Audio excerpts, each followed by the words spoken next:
हरे राम राम राम हरे हरे, हरे कृष्ण कृष्ण कृष्ण हरे हरे, हरे राम राम राम हरे हरे. फोटो पाहिला मी तुझा. हरे कृष्ण कृष्ण कृष्ण हरे हरे. सद्गुरुनाथ महाराज की जय. वंशी विभूषित करान्नवनीरदाभा, पीतांबरा दरुण बिंब फलाधरुष्टा, पूर्णेन्दु सुंदर मुखादरविंद नेत्रा, कृष्णात् परं किमपि तत्त्वमहं न जाने. शास्त्रं शारीरकमीमांसा देवस्तु परमेश्वरः, आचार्यः शङ्कराचार्यः सन्तु मे जन्म जन्मनि. कृते श्रीगणकाचार्य त्रेतायां मुद्गलो मुनि, द्वापारे भृगुव्यासौ च कलौ तु शङ्कर स्मृतम्. शङ्करः शङ्कराचार्यः सद्गुरु सर्वसन्निभः, सर्वेषां शङ्करः सन्तु सच्चिदानन्दरूपिणः. ज्ञानदं सद्गुरुं शान्तम् अज्ञानारण्यदाहकम्, नमामि परमाचार्यं श्रीमच्छङ्करधारिणम्. सदाशिवसमारम्भाम् शङ्कराचार्यमध्यमाम्, अस्मदाचार्यपर्यन्ताम् वन्दे गुरुपरम्पराम्. वन्दे गुरुपरम्पराम्. सद्गुरुनाथ महाराज की जय.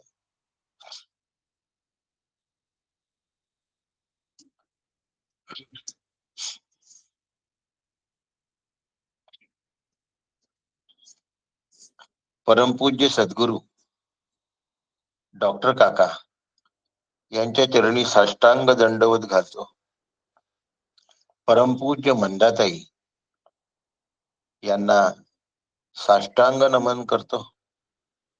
आदरणीय नीलाताई दातार यांना वंदन करतो आणि आपणा सगळ्यांना नमस्कार करतो. आणि प्रश्नोपनिषद या उपनिषद अभ्यासाला आपण सगळे मिळून प्रारंभ करूया. प्रारंभ करत असताना आपण पहिल्यांदा शांतीपाठ म्हणण्याचा प्रघात आहे. त्यानुसार प्रश्नोपनिषद या ग्रंथामध्ये 2 शांतीपाठ आहेत आणि ते दोनही शांतीपाठ आपण या ठिकाणी म्हणूया आणि मग आपण आपल्या अभ्यासाला प्रारंभ करूया. सगळे मनामध्ये शांतीपाठ म्हणतील. म्यूट असेल तर मोठ्याने म्हटलं तरी चालेल.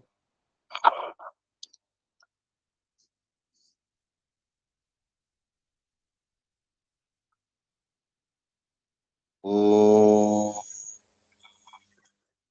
भद्रं कर्णेभिः शृणुयाम देवाः, भद्रं पश्येमाक्षभिर्यजत्राः, स्थिरैरङ्गैस्तुष्टुवांसस्तनुभिः व्यशेम देवहितं यदायुः. ॐ स्वस्ति न इंद्रो वृद्धश्रवाः, स्वस्ति नः पूषा विश्ववेदाः, स्वस्ति नस्ताक्षोर अरिष्टनेमि स्वस्ति नो बृहस्पतिर्दधातु ओम शांति शांति शांति हरि ओम. दोनही जे शांतिपाठ आहेत हे का दोन घेतले आहेत, त्याच्या मागे सुद्धा काय उद्देश आहे हे आपण या ठिकाणी घेणारच आहोत. आणि ते सुरू करण्यापूर्वी आपण नेहमी म्हणत असतो तो एक आत्मारामाचे 2 मंत्र म्हणूया. त्यातही 2 भाग आहेत बघा. नेहमीपेक्षा थोडासा वेगळा आहे हा. अभाग्यासी करी भाग्यवंत काका ब्रह्मरूपची मूर्तिमंत जीवत्वाची भ्रांत आत्मारामी विराली. आता एकची आसमनी रहावे अखंड गुरुचरणी जीवे जीवत्व हरवुनी तेची असावे. सद्गुरुनाथ महाराज की जय. ही स्वानुभव निरूपणातील 129वी ओवी आहे. आणि आतापर्यंत आपण जे म्हणत होतो ती पहिली ओवी आहे. अभाग्यासी करी भाग्यवंत ऐसे श्री गुरु काका श्रीमंत जीवत्वाची खंत स्वरूपी विराली. आणि ही आहे अभाग्यासी करी भाग्यवंत काका ब्रह्मरूपची मूर्तिमंत जीवत्वाची भ्रांत आत्मारामी विराली. अशा या 2 ओव्या आहेत. यात फरकही आहे आणि गोडवा पण आहे. तसे हे 2 शांती मंत्र आहेत. तशा या 2 ओव्या आहेत. अर्थ एकच अभिप्रेत आहे, परंतु मांडणी जरा वेगळ्या प्रकारची झालेली आहे. जीवत्वाची भ्रांत आत्मारामी विराली. आपण आज प्रश्नोपनिषद घेत आहोत. परम आदरणीय प्रकाश शास्त्रीजी मुळे अमरावती यांच्या श्रीमुखातून आपण 2 दिवस पर्यंत प्रश्नोपनिषद ऐकलाय.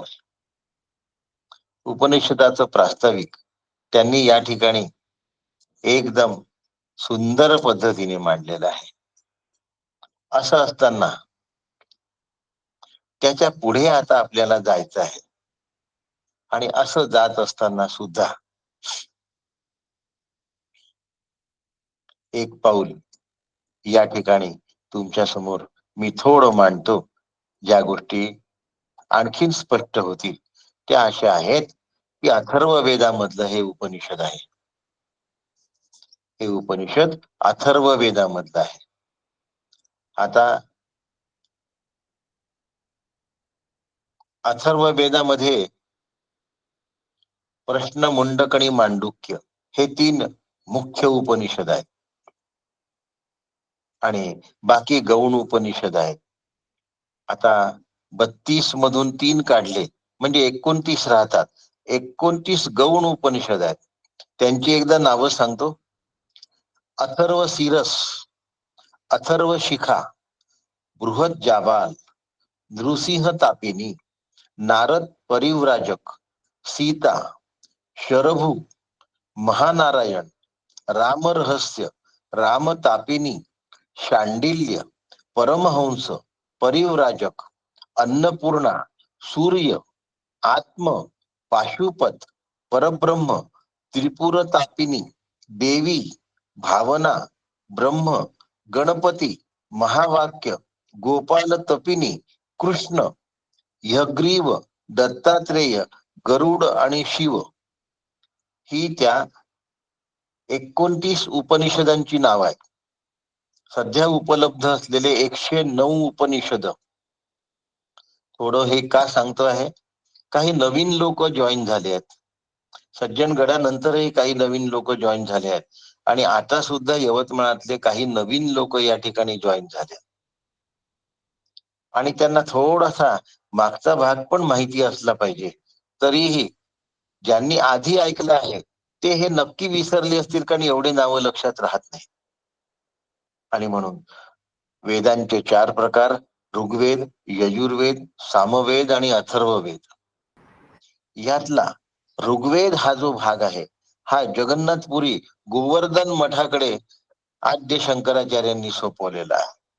यजुर्वेद हा जो भाग आहे हा शुक्ल यजुर्वेद आणि कृष्ण यजुर्वेद. शुक्ल यजुर्वेदात 19 उपनिषद आहेत आणि कृष्ण यजुर्वेदामध्ये 32 उपनिषद आहेत. हा शृंगेरी मठाकडे सोपवलेला आहे. शृंगेरी मठाचे शंकराचार्य याविषयी अध्ययन करून भाष्य करत असतात. सामवेद हा द्वारका पीठाकडे म्हणजे शारदा पीठाकडे सोपवलेला आहे. आणि अथर्ववेद ज्यामध्ये उपासना कांड जास्त प्रमाणामध्ये आहे हा ज्योतिर्मठ म्हणजे बद्रीनाथ पीठाकडे सोपवलेला आहे. एकूण 109 जरी उपनिषद असले तरीही प्रस्थानत्रयीला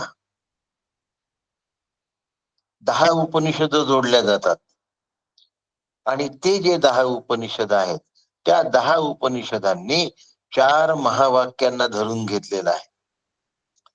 त्यातलं प्रज्ञानम ब्रह्म ऐतरेय उपनिषदातलं महावाक्य आहे. अहम ब्रह्मास्मी बृहदारण्यक उपनिषदातलं अनुभव वाक्य आहे, महावाक्य आहे, त्याला अनुभव वाक्य असं म्हणतात. प्रज्ञानम ब्रह्म याला अभ्यास वाक्य असं म्हणतात. तत्वमसी छांदोग्य उपनिषदातलं ते तू आहेस हे सांगणार उपदेश महावाक्य आहे, जे सामवेदातून आलेलं आहे. आणि अथर्व वेदातून आलेलं महावाक्य अयम आत्मा ब्रह्म आहे, हे मांडुक्योपनिषदातून आलेलं आहे. हा आत्मा ब्रह्मरूप आहे हे महावाक्य सांगतं. याला घोषवाक्य असं म्हणतात. अहम प्रज्ञानम ब्रह्म हे अभ्यास वाक्य आहे. अहम ब्रह्मास्मी हे अनुभव वाक्य आहे. तत्वमसी हे उपदेश वाक्य आहे आणि अयम आत्मा ब्रह्म हे घोष वाक्य आहे. उपनिषदांमध्ये सगळीच उपनिषद ब्रह्मविद्येचं काय करतात, प्रतिपादन करतात. त्यामुळे कुठलंच उपनिषद लहान आणि कुठलंच उपनिषद मोठं नाही. आणि असं असताना सुद्धा शंकराचार्यांनी ज्या 10 उपनिषदांवर भाष्य केलेलं आहे त्या 10 उपनिषदांना प्रमुख उपनिषद मानल्या गेलेलं आहे. बाकीचे उपनिषद ब्रह्मविद्याच प्रतिपादक करतात, त्यामुळे ते निकृष्ट नाही, पण आचार्यांनी त्यावर भाष्य केलं नसल्यामुळे त्यांना गौण उपनिषद असं म्हटलेलं आहे. ऋग्वेदामध्ये ऐतेरेय उपनिषद येतं, 10 उपनिषदाचं क्लासिफिकेशन. यजुर्वेदामध्ये कृष्ण यजुर्वेदात कठ, तैतिरीय आणि बृहदारण्यक, शुक्ल यजुर्वेदात ईशावास्य, सामवेदात केन आणि छांदोग्य आणि अथर्व वेदात प्रश्न, मुंडक आणि मांडुक्य. आता अथर्व वेदाचा प्रारंभ या ठिकाणी करतोय आपण मांडत असताना, कारण आतापर्यंत आपण काय केलं आहे, ईशावास्याचा अभ्यास केला आहे जो शुक्ल यजुर्वेदाचा आहे, केनोपनिषदाचा अभ्यास केला आहे जो सामवेदाचा आहे, आणि कठोपनिषदाचा अभ्यास केला आहे जो कृष्ण यजुर्वेदाचा आहे. म्हणजे आपण काय काय पाहिलं आहे, कृष्ण यजुर्वेद, शुक्ल यजुर्वेद आणि सामवेद या 2 वेदांमधले 3 उपनिषद आपण अभ्यासले आहेत. आता 4थ्या उपनिषदाच्या अभ्यासाला लागतोय आणि हे अथर्व वेदातलं आहे. अथर्व वेदातला बेस या ठिकाणी मांडतोय. म्हणून मुंडक उपनिषद आणि मांडुक्य उपनिषदाचा ज्यांना अभ्यास करायचा आहे त्यांना या आजच्या मांडणीच्या बेस पासून जास्त उपयुक्त ठरणार आहे. म्हणून मांडुक्योपनिषदाच्या मांडणी करणाऱ्यांनी आवर्जून हे तीनही उपनिषद ऐकावे. सिरियली सुद्धा हे 3 उपनिषद येतात. 10 उपनिषदांचा जो क्रमवारी आहे, ईश केन कठ आपले झाले. प्रश्न आता आपण सुरू केला आहे. मुंडक, मांडुक्य, ऐतेरीय, तैतेरीय, छांदोग्य आणि बृहदारण्यक. त्यातलं आता आपण प्रश्नोपनिषद घेतो आहे. मुंडकोपनिषद आणि मांडुक्योपनिषद हे सुद्धा अथर्व वेदातलेच आहे, जे यानंतर क्रमवारीमध्ये आहेत. प्रश्नोपनिषदानंतर क्रमवारीत मुंडकोपनिषद आहे आणि त्यानंतर क्रमवारीत मांडुक्योपनिषद आहे. आपल्या सगळ्यांनी ही क्रमवारी यासाठी लक्षात ठेवायची आहे की अथर्व वेदाच्या मांडणीमध्ये आता प्रारंभ झाला आहे. आणि त्यानुसार मग आम्ही तुम्हाला नावं सांगितली आहेत. यात अनेक नावं आहेत आणि त्या नावांमध्ये गर्भोपनिषद, ब्रह्मबिंदू उपनिषद, जलबिंदू उपनिषद, अमृतबिंदू उपनिषद, अथर्वशिखा, नारायण आणि तापिनी ही सगळी उपनिषद येतात. आता तापिनी म्हटलं की नाही की नृसिंह तापिनी आणि त्रिपुरा तापिनी आणि गोपाल तापिनी असे 3 तापिनी गटातले उपनिषद आहेत. असो, एवढी माहिती आपल्याला असली तरी पुढे आहे. एकदा आम्हाला शास्त्राचं स्वरूप समजलं पाहिजे, प्रस्थानत्रयीचं महत्व आम्हाला कळलं पाहिजे. आणि म्हणून एकदा लक्षात आलं पाहिजे की आम्ही कशासाठी हा अभ्यास करतोय. माझं जीवन आनंदरूप होण्यासाठी मी हा अभ्यास करतो आहे, हे आमच्या पक्क लक्षात राहण्याची गरज आहे. लक्षात घ्या, हे आमच्या अखंड लक्षात राहण्याची गरज आहे की मी का अभ्यास करतो आहे. माझं जीवन आनंदरूप होण्यासाठी मी अभ्यास करतो आहे. संपूर्ण जीवन आनंदासाठी वाहिल्यानंतर माणूस स्वतःसाठी जगतच नाही, कारण स्वतःसाठी जगण्याचं काही उरलंच नाही. आणि म्हणून अशा माणसाला मृत्यू ही घटना सुद्धा व्यथित करू शकत नाही. तो अचानक आलेल्या मृत्यूनी सुद्धा व्यथित होत नाही. नेहमी लक्षात ठेवायचं, मृत्यू हा नेहमी अचानक येत असतो. आम्ही खूप हो आत्ता होते ते गेले, सिरियस होते, पण इतके जास्त सिरियस नव्हते की ते जातील. अशा पद्धतीच्या अनेक गोष्टी आम्ही मानतो, पण मृत्यू हा अकस्मात आहे.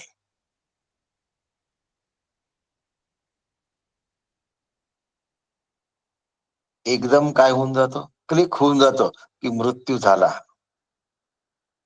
संपलं. मोक्ष हा सुद्धा अचानक क्लिक होणारी गोष्ट आहे. आणि म्हणून आपण लक्षात घ्या की जीव ब्रह्मैक्य प्रतिपादत केलेला हा प्रश्नोपनिषद वेदांत शास्त्राचा मौलिक उपनिषद आहे. अत्यंत मौलिक उपनिषद आहे. आता पुन्हा याबद्दलही थोडस आपण बघूया की याला वेदांत शास्त्र तरी का म्हटलं, ते पण आपल्याला कळणं गरजेचं आहे. वेदाचा अंतिम भाग आहे म्हणून याला वेदांत म्हटलं, असं अनेक जणांचं सांगणं आहे. आणि ते खरं सुद्धा आहे की काय आहे, हा वेदांचा अंतिम भाग आहे, शेवटचा भाग आहे हा वेदाचा, म्हणून याला वेदांत म्हटलं आहे. पण मंदाताईंनी याचं खूप सुंदर उत्तर दिलं आहे. मंदाताई म्हणतात, हा अंतिम भाग आहे एवढ्यावर नाही झालं, हा अंतिम तोडगा आहे, फायनल वर्डिक्ट, सुप्रीम वर्डिक्ट. ह्याच्या पुढे काहीही नाही आणि काहीही असू शकत नाही. आणि म्हणून याला वेदांत असं म्हणतात. It's a final verdict, it's a supreme authority. आणि सुप्रीम अथॉरिटी दिलेला वर्डिक्ट यापेक्षा मोठं काहीही असू शकत नाही. म्हणून त्याला वेदांत असं म्हटलं गेलेलं आहे. वेदाचा कर्मपर भाग आहे, उपासना पर भाग आहे आणि ज्ञान पर भाग आहे.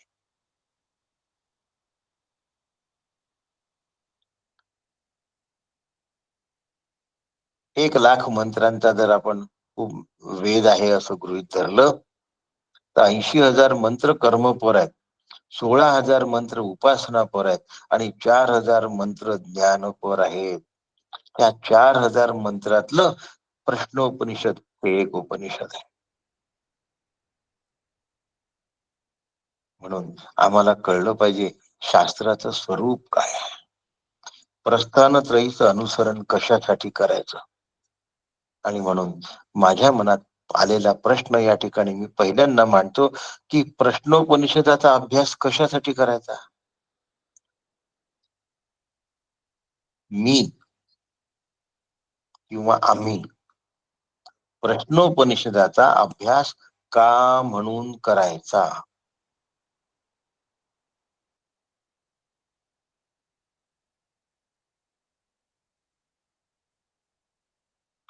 माझ्या जीवनात प्रश्न शिल्लक राहू नये म्हणून प्रश्नोपनिषदाचा अभ्यास करायचा. जीवनात प्रश्नच प्रश्न असतात आणि प्रश्नांचा भडीमार असतो आणि या सगळ्या प्रश्नांच्या भडीमारात जीवनात कलह माजलेला असतो आणि माणसाचं समाधान भंगून गेलेलं असतं. असं दुभंगलेल्या मनस्थितीमध्ये ज्या वेळेला आम्ही जीवन जगतो ते जीवन समाधानाचं असू शकत नाही, ते जीवन आनंदाचं असू शकत नाही, ते जीवन शांततेचं असू शकत नाही. मला शांत जीवन जगता आलं पाहिजे, समाधानाने जीवन जगता आलं पाहिजे, आनंदाने जीवन जगता आलं पाहिजे, तृप्ततेने जीवन जगता आलं पाहिजे, प्रसन्नतेने जीवन जगता आलं पाहिजे. आणि असं जीवन,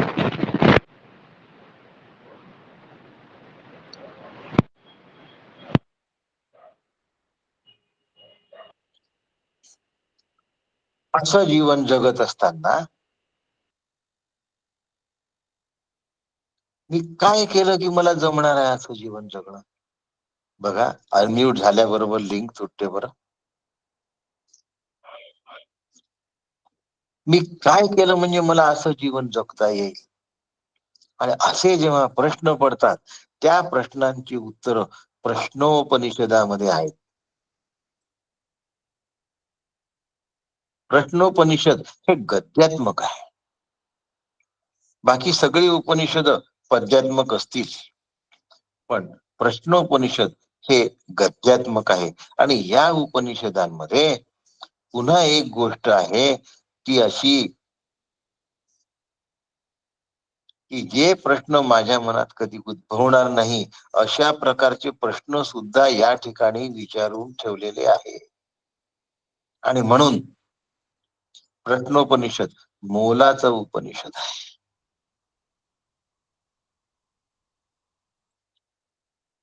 आपल्या संप्रदायामध्ये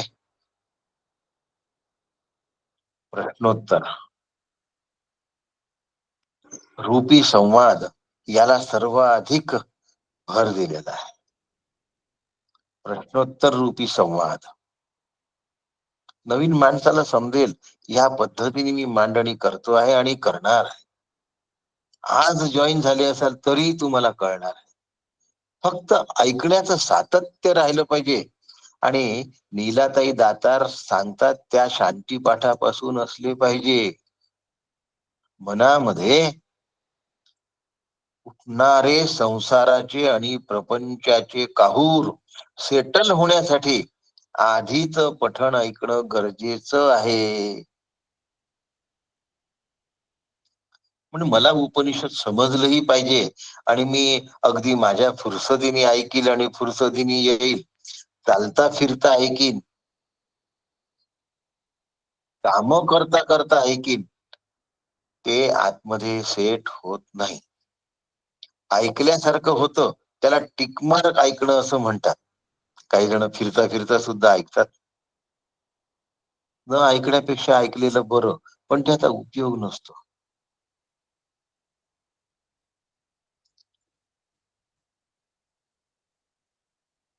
चॉकलेट न खाता चॉकलेटचं रॅपर हातात घेऊन जर फिरलं तर त्यांनी जेवढं समाधान मिळणार आहे तेवढं चालता फिरता उपनिषद ऐकून हातात रॅपर घेतल्याचं समाधान आहे. त्यांनी त्यांनी आपापलं ठरवावं. आणि म्हणून शांतीपाठापासून उपनिषद ऐकावं. शांतीपाठ शांततेने एकाग्रतेने म्हणावा आणि त्यानंतर या अभ्यासाला प्रारंभ करावा. डॉक्टर काकांनी आपल्याला उपनिषदांचा अभ्यास करायला सांगितला आणि सोबत अव्याहत भगवद्गीता सांगितली. म्हणजे आपण आयुष्यभर भगवद्गीता करणार आहोत. उपनिषदाचे ग्रंथ बदलतील परंतु भगवद्गीता नेहमी करता आपली अभ्यासल्या जाणार आहे. काकांची आज्ञा आहे, माझ्या सद्गुरूंची ती आज्ञा आहे. त्या आज्ञेप्रमाणे मला चालायचं आहे. मी कशासाठी उपनिषदांचा अभ्यास करतोय? जर याचं प्रयोजन मला कळलं नाही तर मी खऱ्या अर्थाने अभ्यासाला लागतच नाही. त्यांनी सांगितलं ऐकत जा म्हणून मी ऐकतो.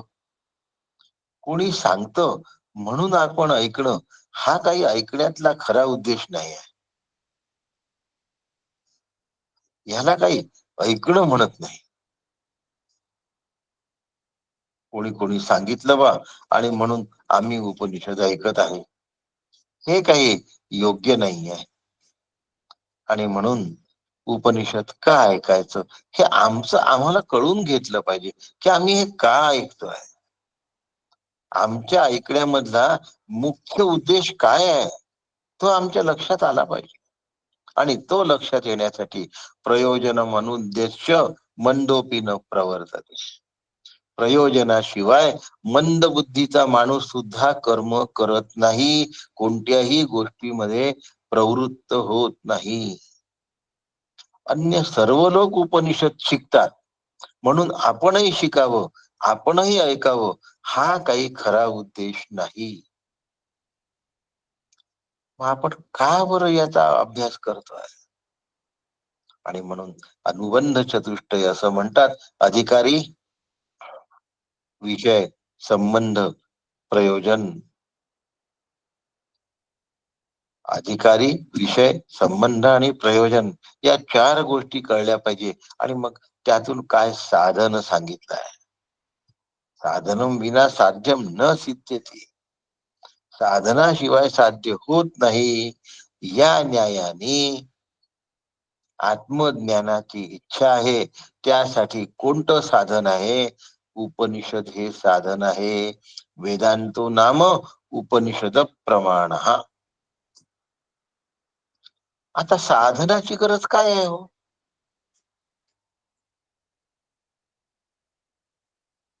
श्री गुरुमुखातूनच उपनिषद ऐकलं पाहिजे.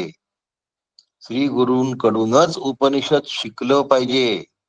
श्री गुरु कडूनच श्री उपनिषद ऐकून घेतलं पाहिजे.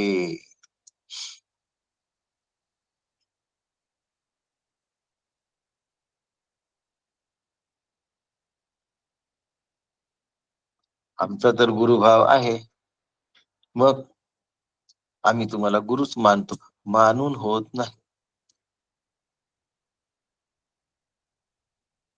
मानून होत नाही.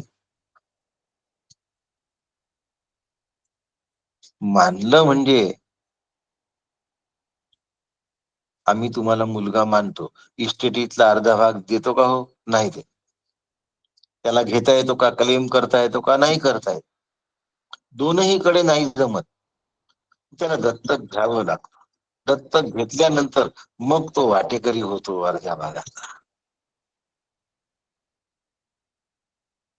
इस्टेटीचा वाटेकरी त्याच्यानंतर होतो, आधी नाही हो. पण आमच्या समोर प्रश्नच खूप असतात. खरंच गुरु केला पाहिजे का? केला शब्द वापरतात बरं का, केले पण नाही म्हणत. आदर भावच नाही आहे, कसं होईल? तर आपण केले असं वाटतं, असं गृहीत धरू. खरंच गुरु केले पाहिजे का? हा प्रश्न फक्त परमार्थातच विचारला जातो. नृत्य कला शिकायची असेल तर गुरु केले पाहिजे यात शंकाच नसते, विचारत नाही केले पाहिजे का म्हणून.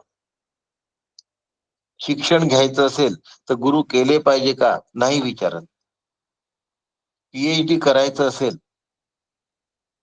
तर गाईड केलेच पाहिजे का, असा प्रश्न नाही विचारत. मेडिकल शास्त्र शिकायचं असेल, गुरु केलेच पाहिजे का, नाही विचारत. सगळीकडे गुरु करूनच हे शास्त्रांचा अभ्यास केला जातो. पण परमार्थात यायचं म्हटलं मग गुरु केलेच पाहिजे का, असा आमच्या समोर यक्ष प्रश्न पडतो. आणि म्हणून या प्रश्नाचं पहिले उत्तर देतो की गुरूंशिवाय हे होत नाही. आणि गुरु आणि शिष्य यांचे तसे संबंध जर नसतील आत्मस्वरूपाचे, तर ते खऱ्या अर्थाने गुरुच नव्हे. माझ्यावर असे प्रसंग आले होते. काही संतांकडे मी जाऊन फिरलो पण होतो, पोहोचलो पण होतो, साधना पण करत होतो. ते सांगायचे, मी करायचं. पण गुरु शिष्य संबंध प्रस्थापितच नाही झाला. मला साधनेतून ते मिळेना, आणि ते सांगून त्यांना मला समाधान मिळेना. शेवटी त्या सत्पुरुषांनी मला सांगितलं की, मी त्यांना म्हटलं माझं नाही होत आहे समाधान. म्हणे तू जाऊ शकतोस. आणि जेव्हा डॉक्टर काकांकडे मी आलो त्यावेळेला माझं पूर्ण समाधान झालं. तत्पूर्वीपर्यंत माझं समाधानच होईना संतांना भेटून. आणि डॉक्टर काकांकडे आलो म्हणजे ऐकायला आलो नाही, शरण आलो, अनुग्रह घेतला. त्या दिवसापासून निशंक वृत्ती तयार झाली. नुसती निशंक वृत्ती नाही झाली, निप्रश्न वृत्ती तयार झाली. प्रश्न पडणंच बंद झालं. एखाद्याला तोंड बंद करावं म्हणून उत्तर दिलं जातं, त्यावेळेला तो माणूस बोलत नाही, पण तो निशंक झाला असतो असं नाही. एखाद्या वेळेला शंकेचं उत्तर बरोबर दिलं गेलं असतं, पण दुसरी शंका निर्माण होणार नाही असं सुद्धा म्हणता येत नाही. पण ज्या वेळेला त्याच्या अंतःकरणात प्रश्नवृत्तीच तयार होत नाही, त्यावेळेला तो निप्रश्न होतो. आणि निप्रश्न होण्याची व्यवस्था प्रश्नोपनिषदात आहे. म्हणून तत्किं प्रमाणम वेदांत नाम उपनिषद प्रमाण. आता वेदांताच्या अभ्यासासाठी उपनिषदांना प्रमाण मांडण्याची काय गरज, हाही एक प्रश्न आपण मांडून पाहू.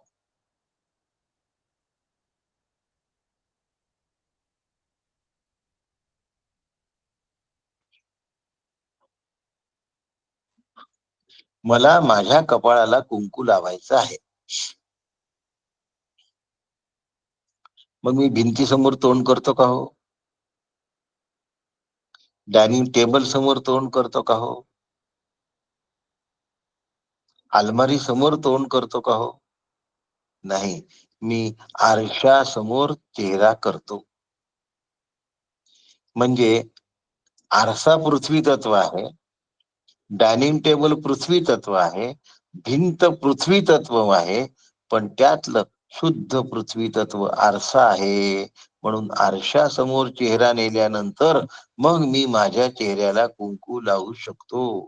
काही जण प्रश्न विचारतील, अहो हा कुंकू हा प्रश्न महिलांचा आहे नव्हे, प्रत्येक हिंदूचा आहे.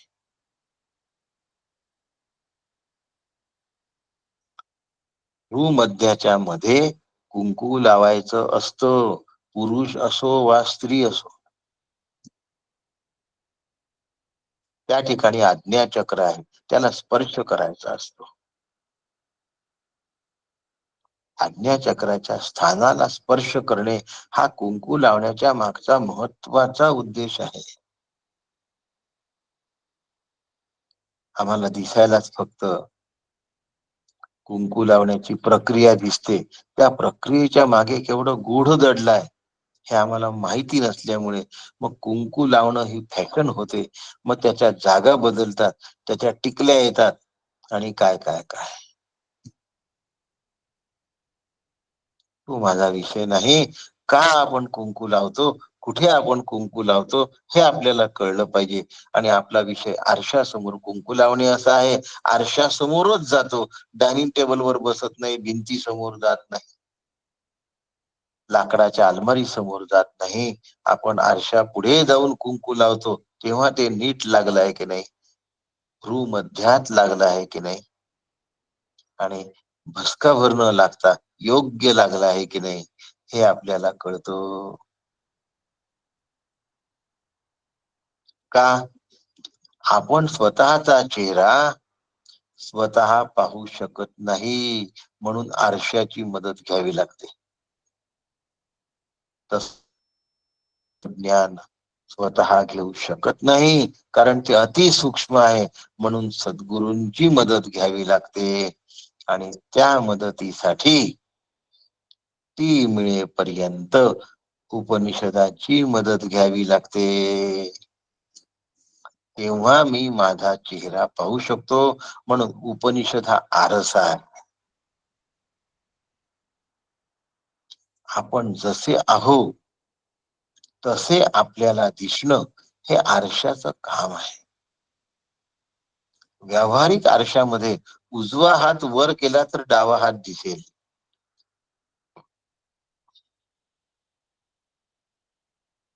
पण पारमार्थिक आरशामध्ये सद्गुरु जे आहे ते तुम्हाला दाखवतील. आणि म्हणून शास्त्र एव शरणम, शास्त्रालाच शरण गेलं पाहिजे. श्रुती शिर पक्ष समाश्रियता.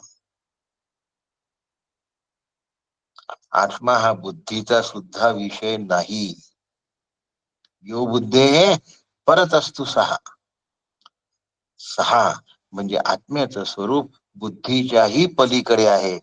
आत्म्याच्या स्वरूपावर बुद्धी कार्य करते, म्हणून बुद्धीला आत्मा गवसत नाही, पण आत्म्यामुळे बुद्धी चलायमान होते. आत्मवस्तू जाणून घेण्यासाठी सद्गुरु नावाच्या आरशाची गरज आहे, उपनिषद नावाच्या प्रमाणाची गरज आहे. कारण आत्मा अत्यंत सूक्ष्म आहे. आत्मा सूक्ष्माती सूक्ष्म आहे. अणुरणुयान अणोरणीयान महतो महियान. आत्म्याचं ज्ञान बाह्य प्रमाणाच्या साह्याने होऊ शकत नाही. कारण आत्मा आत आणि बाहेर असा नाही, तो सर्वत्र आहे. हे सुद्धा बुद्धीला समजण्यासाठी म्हणावं लागतं, नाही तर तो आहे एवढंच म्हणता येतं. सर्वत्र शब्द सुद्धा आत्म्यासाठी लागू होत नाही, ईश्वरासाठी लागू होतो. ईश्वर कुठे आहे? सगळीकडे आहे. जळी स्थळी काष्टी पाषाणी. आत्मा जळी स्थळी काष्टी पाषाणी नाही, जळ स्थळ काष्ट पाषाण आत्म्याच्या अधिष्ठानावर आहे. दोन मधला फरक कळला ना, ईश्वर आणि आत्म्यामधला. आणि म्हणून आत्म्याचं वर्णन करता येत नाही. यतो वाचा निवर्तन्ते अप्राप्य मनसा. अनुर्वाच्य निरूपण. न तत्र चक्षुर गच्छति न वाग गच्छति नो मना न विद्मो न विजानीमो यथै तदनुशिष्यात. न तत्र सूर्यो भाति न चंद्र तारकम नेमा विद्युतो भाति कुतो यमग्निः तस्य भाषा सर्वमिदं विभाति.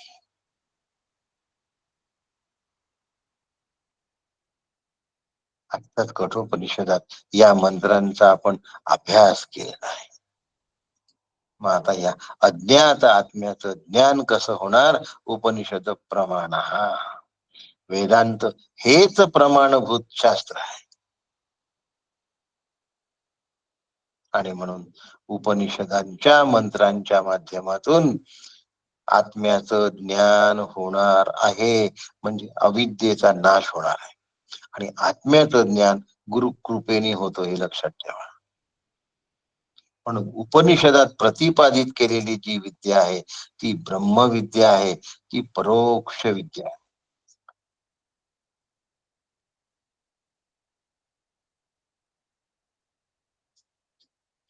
या विद्येचा केंद्रबिंदू आत्मा आहे. म्हणून आत्मज्ञान घ्यायचं असेल, अविद्या नाहीसी करायची असेल, अज्ञान मिटवून टाकायचं असेल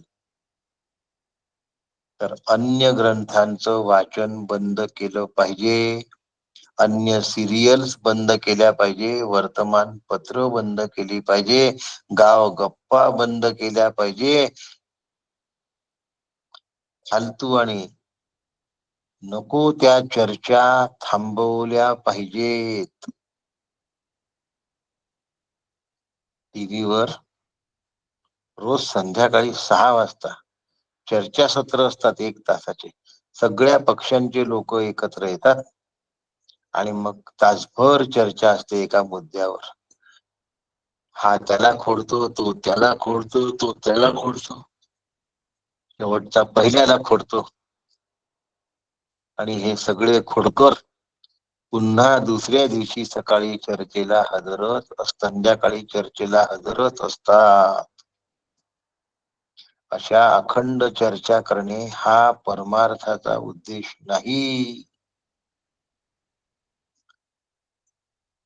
म्हणून उपनिषद हे अन्य पुस्तकांसारखं निर्जीव पुस्तक नाही, म्हणून त्याला ग्रंथ म्हणतात.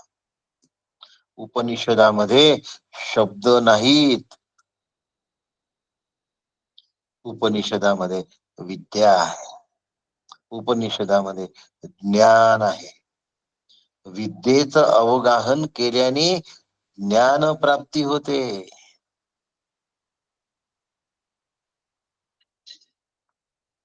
काल नागपूरच्या वझेताई त्यांनी हा मुद्दा सुंदर मांडला होता की विद्याभ्यास केल्यानंतर ज्ञानाचा अनुभव येतो. विद्या वेगळी आणि विद्येतून निपजणार ज्ञान वेगळं.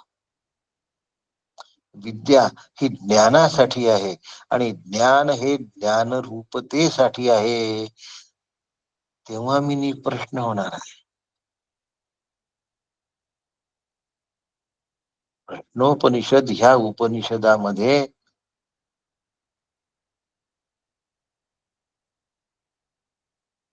पिप्पलाद मुनींना प्रश्न विचारण्यासाठी आलेले 6 ऋषी पुत्र आहेत.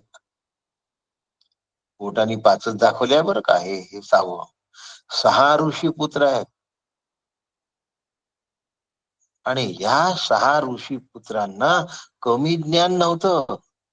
यांनी विद्याभ्यास केला आहे, यांनी तप केलं आहे, यांनी ब्रह्मचर्य सांभाळलेलं आहे, पण यांना गुरुसेवा लाभलेली नाही.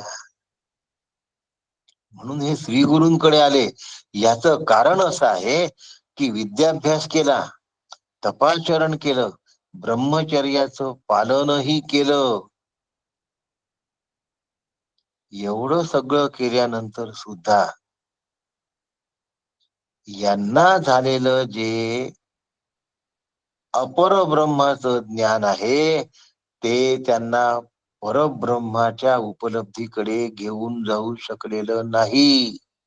म्हणजे ब्रह्मचर्य, तपश्चर्या, व्रत परिपालन यातून अपरब्रह्मापर्यंतच ज्ञान होतं. परब्रह्माचं ज्ञान गुरु कृपेशिवाय होत नाही. याच स्पष्टीकरण फक्त शंकर भाष्यात दिलेलं आहे. शांकर भाष्यामध्ये ज्या वेळेला शंकराचार्यांनी हे प्रतिपादन केलं त्यावेळेला आचार्यांनी याचं स्पष्ट प्रतिपादन करून ठेवलेलं आहे. एक मुद्दा तुम्हाला थोडासा वाचून दाखवतो, अगदी थोडासा. यद्यपि तुम लोग पहले से ही तपस्वी हो, तो भी तप, इंद्रिय संयम, विशेषतः ब्रह्मचर्य से तथा श्रद्धा यानी आस्तिक्य बुद्धि से आदर युक्त होकर श्री गुरु शुश्रूषा में 1 वर्ष रहकर निवास करो. यद्यपि तुम पहले से ही तपस्वी हो. आणि आचार्य भाष्य सुरू करत असताना या ठिकाणी आचार्यांनी खूप सुंदर मांडणी केलेली आहे. हे जे 6 जण आलेत या 6 जणांबद्दल आचार्यांनी फार सुंदर मांडणी केली आहे. ती मांडणी अशी आहे कि अपर ब्रह्म को ही पर भाव से प्राप्त हुए और तदनुकूल अनुष्ठान में तत्पर. अपर ब्रह्माला, अपर शब्दाचा अर्थ निकृष्ट होता, पर शब्दाचा अर्थ श्रेष्ठ असा. अपर ब्रह्माला परभावानी प्राप्त झाले. यांना आपल्याला जे कळलं ते खूप कळलं असं वाटतं, शब्द ज्ञानच खूप काही आहे असं त्यांना वाटायला लागलं. म्हणून अपर ब्रह्माला परभावानी प्राप्त झाले असं शांकर भाष्यात शंकराचार्यांनी अगदी सुरुवातीला लिहून ठेवलं आहे. त्यांचा परिचय झाल्याबरोबर हे लिहिलं की हे 6 जण अपर ब्रह्माला परभावानी प्राप्त झाले आणि त्यांना वाटतं की आपल्याला हे सगळं कळलं. म्हणून प्रवचन करणं म्हणजे आत्मज्ञान होणे नव्हे. प्रवचन करणं अपरब्रह्माबद्दल बोलणं आहे. परब्रह्माचा अनुभव नाही येत. म्हणून नायम आत्मा प्रवचनेन लभ्य न मेधया न बहुधा शृणेन. मग कसा प्राप्त होतो हो आत्मा? यमे वैश्यस्तेन तस्थेश लभ्या, यमे वैश्यस्तेन लभ्या तस्थेश आत्मा विमृणते तनुम स्वाम. त्याला आत्मा प्राप्त होतो, त्याला आत्मा आपलं सगळं अंग उघड करून दाखवतो. कोणाला? ज्याच्यावर आत्मा कृपा करतो त्याला. कुणावर कृपा करतो हो? अपरब्रह्माचं साधन करून नाही, परब्रह्माकडे जाण्याची तयारी केलेल्यालाच आत्मा आपलं स्वरूप दाखवतो. यमे वैश्य वृणुते तस्यैष तेन लभ्यः तस्यैष आत्मा विमृणुते तनु स्वाम. मग हे ज्ञान विधिवत झालं पाहिजे आणि गुरु शिष्य परंपरेने झालं पाहिजे. त्याच्या मागे सगळ्या संप्रदायाचं सामर्थ्य उभं असतं, लक्षात ठेवा. संप्रदाय अलौकिक असतो आणि परंपरा अपूर्व आहे. ज्या गुरूंच्या पाठीशी संप्रदाय नाही ते गुरु करू नयेत.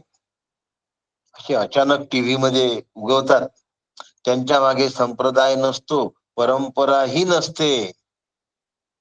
मग त्यांनी मोठमोठ्या गोष्टींवर प्रवचन केलेत तरी तिथे भारावून जाऊ नये.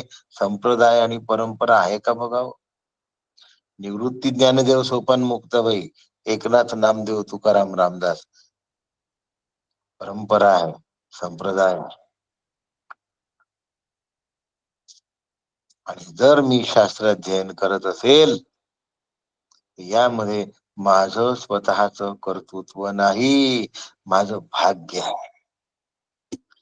जर असं शास्त्राध्ययन करावं, खूपदा असं वाटतं हे शास्त्र फिस्त्र नको असं म्हणतो. तमोगुण असतो, तमोगुण शास्त्राची निंदा करत असतो. रजोगुण भिरभिर भरकवत असतो. हे इतकं सगळं क्लिष्ट उपनिषद करण्यापेक्षा छान थोडस उपासना करावी, भरपूर त्याचा प्रसाद करावा, उद्यापन करावीत. रजोगुण घेऊन चालला तो. ठीक आहे, नाही शास्त्राध्ययन करू शकत तर उपासना करा. नाही एका ठिकाणी बसून उपासना करू शकत तर कर्म करा. पण कर्मातून एक दिवस उपासनेमध्ये पाऊल टाका आणि उपासनेच्या प्रांतातून एक दिवस ज्ञानाच्या प्रांतात या, आलंच पाहिजे. पण तसं चालत नाही. उपासनावाले ज्ञानवाल्यांवर सूड उगवतात, स्वतः अभ्यास करणार नाहीत, पण नावं ठेवतात. आणि ज्ञानवाले आमचं काहीतरी विशेष आहे असं समजून ज्ञानातच रमतात. ज्ञानालाही एक दिवस काय करायला पाहिजे, ज्ञानरूपतेमध्ये उडी घेता आली पाहिजे. म्हणून आम्ही भाग्यवान आहोत की आम्हाला हे ऐकावंसं वाटतं. परंपरेने श्रवण केलं पाहिजे.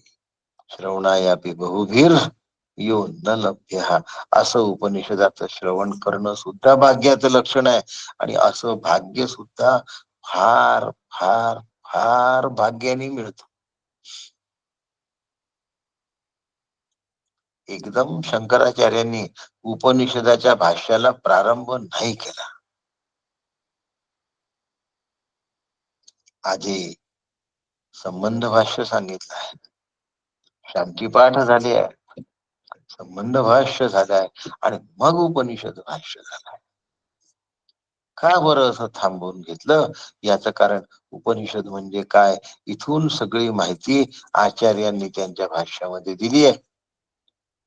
कोणतं काय केव्हा सांगायचं, आज इथपर्यंत शास्त्र श्रवण आपलं झालं आहे, हे सातत्याने झालं पाहिजे. एका दिवसात वासना जात नाहीत, एका रात्रीमध्ये त्या शिथिलही होत नाही. पण एका बाजूने शास्त्राचं श्रवण आणि अध्ययन करायचं, आणि दुसऱ्या बाजूने मनामध्ये विकार वासना जर येत असतील तर श्रवणामध्ये प्रतिबंध येतो, साधनेमध्ये अडथळा निर्माण होतो, आणि असे स्पीड ब्रेकर्स किंवा खाई तयार झाली की देहबुद्धी बळावते, अहम वृत्ती फोफावते. असं होऊ नये म्हणून मी ब्रह्मविद्येचा अभ्यास करतोय. ब्रह्मविद्येचा अभ्यास त्याच दर्जाने मला करता आला पाहिजे.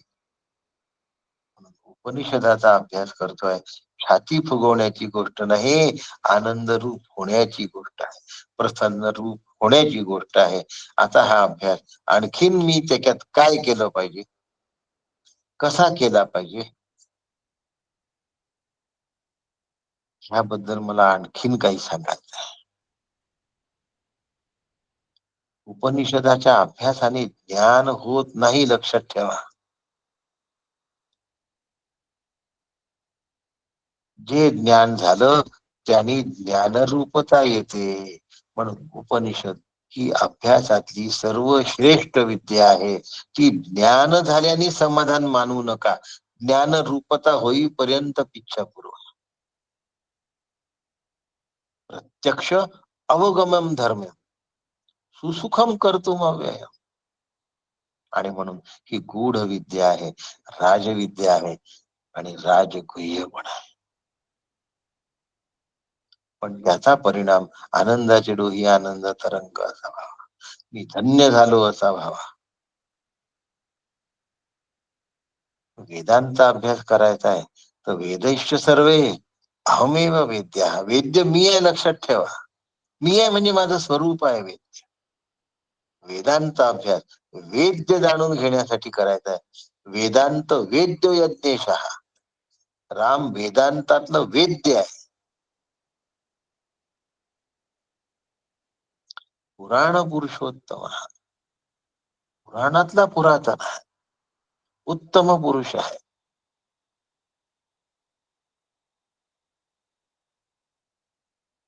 खर तर मी आहे, आणि मी कोण आहे हेच मला माहित नसतं. मी कुठेतरी स्वतःला ग्रॅज्युएट समजतो, कुठेतरी स्वतःला आई किंवा वडील समजतो, कुठेतरी श्रीमंत, कुठेतरी गरीब समजतो. पण कशाच्या आधाराशिवाय माझी ओळख आहे हे लक्षात ठेवायचं. कस्त्वं कोहम कुत आयातः कामे जननी कोमे तातः. भज गोविंदम भज गोविंदम, नुकतंच आपण हे पूर्ण केलं आहे. आणि या पद्धतीने प्रश्नोपनिषदाचा सखोल अभ्यास करूया आणि निप्रश्न होऊया. निरुत्तर नाही व्हायचं आपल्याला, निप्रश्न व्हायचं.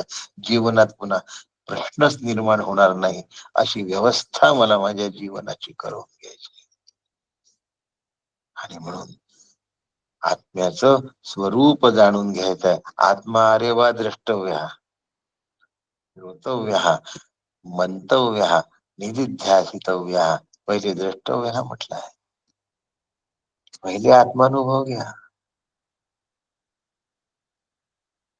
असा अनुभव आपल्या सगळ्यांना माझे सद्गुरु डॉक्टर श्रीकृष्ण दत्तात्रय देशमुख यांच्या परम कृपेने प्राप्त हो अशी सद्गुरु चरणी प्रार्थना करतो आणि आजचा विषय या ठिकाणी थांबवतो.